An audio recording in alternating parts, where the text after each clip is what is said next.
Alex, îți place să scrii pe carte? Da? Ia auzi, foarte bine. Vrei să bei o guriță de ceai înainte să-mi explici? Uite, ți-am adus un ceai foarte bun lângă tine.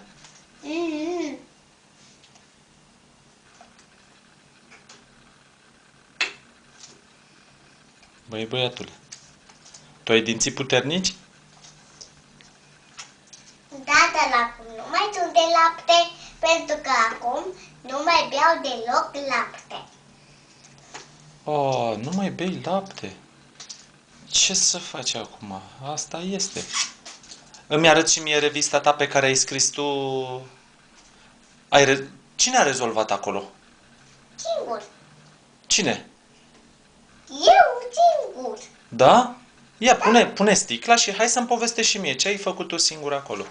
Ia spune-mi.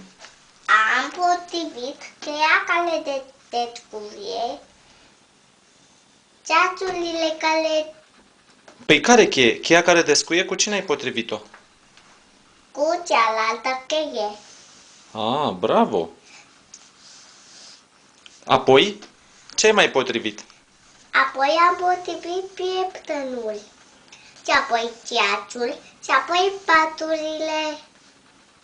Și ți-a plăcut? Da. Foarte bine.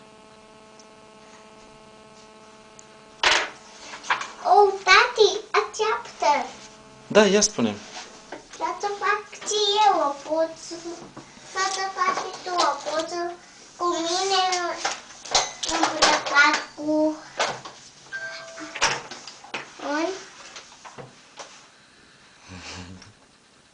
Hai, la masă. Vrei să mai faci și alte exerciții pe această carte? Da, Îți place de cartea asta? da, dar mâine o colorăm pe asta. Dar ia spune-mi, de ce îți place cartea asta? Pentru că e plină de ciupice frumoase și nătați frumoase. Ia să vedem. Ia, lași aici cu fețele vesele și fețele triste? Nu aici. Nu Lasă mi-am pu- făcut asta de mult de Păi știu că n-ai vreme. făcut-o, dar uite, asta s-ar putea să fie mai ușoară. Hai să o facem pe asta și apoi facem unde zici tu. Vrei? Da. Ia spune-mi, explică la fiecare și după aceea faci un X. Asta plânge. Deci acolo, stai puțin, nu. Uite, trebuie să încercuiești răspunsul corect. Ce a pățit fata asta? O pranulă.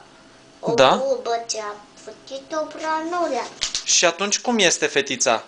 Veselă sau tristă? Tristă. Atunci încercuiește că este tristă.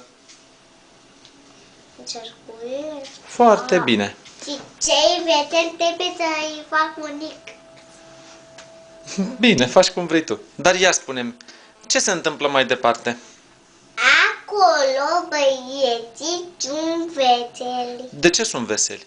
Pentru că se joacă cu mingea și au o soție.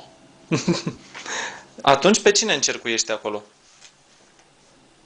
Trebuie să-i facem... Facem cu X pe cei veseli, da? Bravo, Da. fă cu X. Bravo. Ei, da, ia vezi acum, ce se mai întâmplă la alt desen? Oh. Nu e nicio problemă, lasă că o ridic eu. Stai tu în genunchi, ca să-ți fie mai ușor. Și așa... Ăsta e Nicu. Ia spune-mi, ce se întâmplă mai departe aici în desenul ăsta? Nu știu. Păi, dar ce face băiatul ăsta?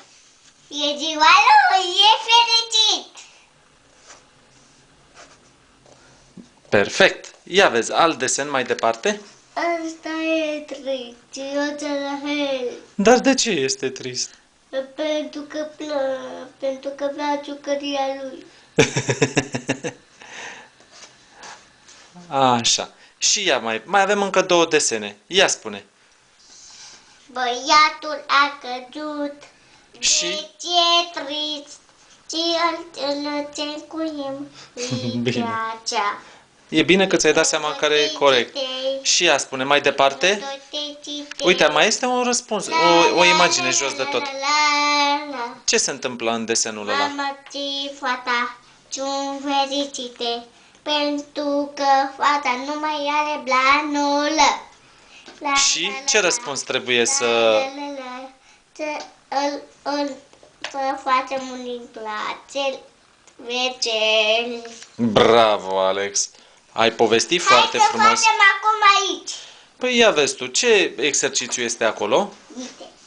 Trebuie să găsim capacul. Perfect. Ăla este ăla nu, ăla e un capac greșit. Ia vezi în desenul de jos, La la la la. La la la la. ăla e desen greșit. Ăla nu e un capac de cutie. Celălalt este un capac de cutie. La la la la. La la. Așa, acolo ce ai găsit? Linia aia care ai tras-o. Foarte bine.